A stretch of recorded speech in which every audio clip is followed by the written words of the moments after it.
All right, so this is how I would like you to take the practice test for the CASP. You're gonna hit this green box here on the right to start. The sign in, just hit the sign in button. Just hit the sign in button on the bottom. Let me know if you have any questions, if you miss a step as I'm going through here. So I'm gonna select 11th grade. All right, and you're gonna see the 4 practice tests on the top. And we're actually going to do this first one on the left and then the one on the right. Okay, so the first one on the left is, it says the ELA practice test. This is for the computer adaptive test, the CAT. And then after that, after you do this one, you're gonna do the performance task. This is the one that has the synthesis. Okay, so I'm gonna click on it, and you can go ahead and do that too. Now you're gonna see a whole bunch of options and settings here. I suggest, unless you have a specific reason for needing something different, unless you have a specific reason for a hard time to view something like the presentation or anything else, any other specific needs, if you don't have any of those, I suggest you just leave it as it is.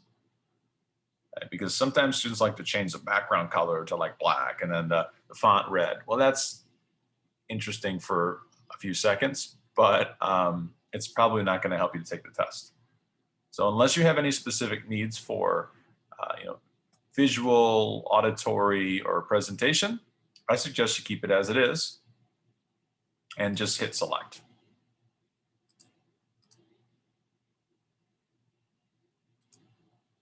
All right, so after that, you're gonna hit that play button. It's gonna check your audio to make sure it's working right.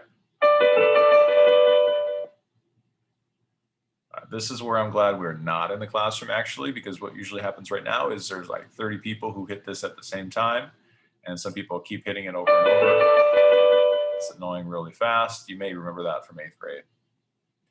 So I'm gonna hit that green button because I could hear it, and then I'm gonna hit continue. Now, if you have any problems with it right now, you might check your audio options. And if you still can't figure it out, you might need a Chromebook from school. So this is another reason why it's important to do this practice. I'm gonna hit continue and begin test now.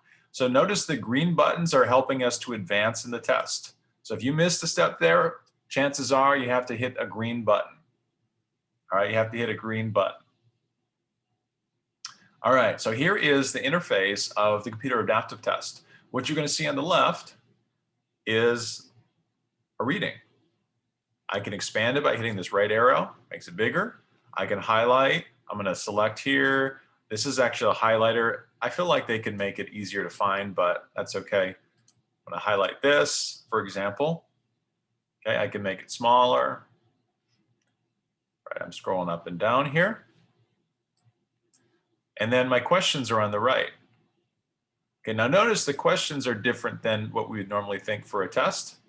Okay, in this case, it says to click 3 sentences that best support this conclusion, right? So in answer, you have to actually click 3 sentences, for example. Okay, this one says click 2 sentences.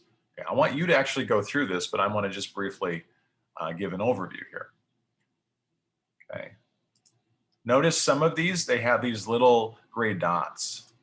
That will give you a definition. That can be really helpful if they have gray dots at the top and the bottom of the phrase. Okay, so in this, you actually have to make a written response. Okay, in this case, answering A and B. So we have all different types of questions, really, you can see. Lots of different types of questions.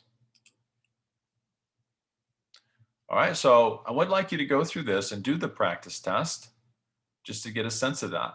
Now, once I've answered these and I feel like I'm good, I'm gonna hit the next button.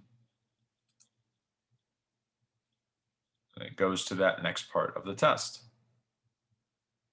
Okay, we have another passage here. Again, I can expand it. I can make it smaller. My questions here. Number 9 is asking me to summarize. You're gonna see all different types of questions. Of course, different levels of difficulty. This one's about inferences. It gives me the percent of completion here. Also zoom out and zoom in on the top right. There's a function some people like. I'm going to expand this here. Use the line reader. It helps me. If you have a hard time reading on screens, the line reader may help you. On the top left is the save button that I was talking about. Okay, in case that Wi-Fi goes down, hit the save button. You don't have to worry about that as much, I guess. Then if your Wi-Fi did go down, then you would log in again. And we'll get into logging in after break. Here's the pause button I was talking about. Okay, so that's some general features about the cat. I want to show you one more thing right now, though. So I'm going to go back to the training test because I would like you to do both practice tests. I'm going to go back to the training test. I'm going to click that sign in button again. Remember, I'm going to hit those green buttons to progress through, hit 11th grade. Okay, so now I'm going to go to the top right, ELA performance task. This is the other one. This is the other test. I'm just going to select the general settings. Again, you can change this if you need to. There are options here. Hit select. Hear that sound again. Those green buttons are going to guide me through. I'm going to hit begin test now. And again, this is the performance task. Performance task, as I mentioned, is a synthesis. So I see on the left, I see my directions. Really important to read through those directions, of course, right? And they're fairly thorough. Like all this are the directions. Okay, now this is an important point I'm going to mention here. So we have part one, source one. So just like in AP synthesis, we have source A, B, C, D. It doesn't quite have as many sources that we would have normally, but there are multiple sources. Here's source two. Anytime you use evidence from the text, you have to cite. You can say source number two, or you can use the title, in this case, Financial Education Leaving Americans Behind, source three, and source four. I think this has 4 sources. Okay, now on the top right, there's a notes function. This is really helpful. You can just use paper if you want to take notes, but this will stay with you across screens. So when you go to the next screen, you will still have these notes. So I would strongly suggest you use the notes. It can be really helpful. I'm going to minimize it here and check out some of these questions that we have. It says paraphrase information without plagiarizing. You got a cite. Right? This just asks some questions about what kind of information is in each source, this grid here.